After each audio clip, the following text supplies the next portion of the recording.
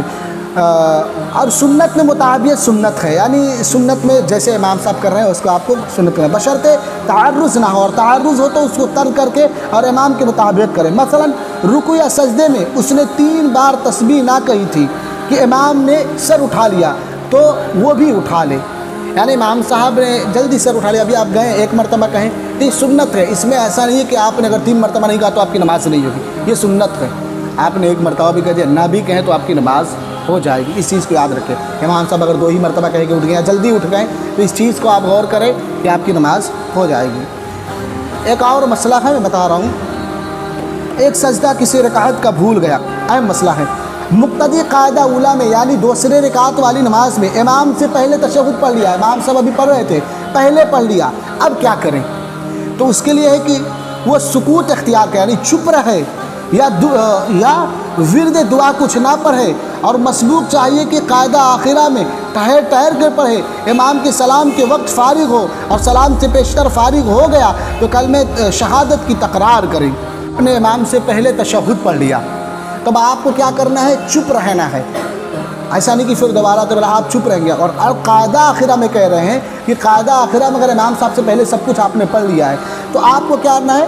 تو کلمہ شہادت کی تکرار کرنا ہے، بار بار کلمہ شہادت اپنا اشہد ان لا الہ الا اللہ وحدہ لا شریک لہ واشہد، اس کو بار بار آپ کو تکرار کرنے کا پہلے پڑھ لیے۔ تو یہ ہے کہ آپ ٹھہر کر پڑھیں، جلدی نہ پڑھیں۔ ہم کرتے ہیں تو اس کے ایک طریقہ ہے کہ ہم ٹھہر کر آرام سے کلام کریں، ہے نا؟ ایسا نہ ہو کہ ہم جلدی کہہ کے نکل جائیں۔ اگر آپ ترجمے پہ غور کریں، ٹرانسلیشن پہ اس کے غور کریں تو ہم کیا کہہ رہے ہیں؟ ہم رب سے بات کر رہے ہیں، ہر چیز میں تعریفیں کرتے ہیں، اللہ اکبر، اللہ بڑا ہے، ہم اس کی تعریفیں کر رہے ہیں نا، تو اس چیز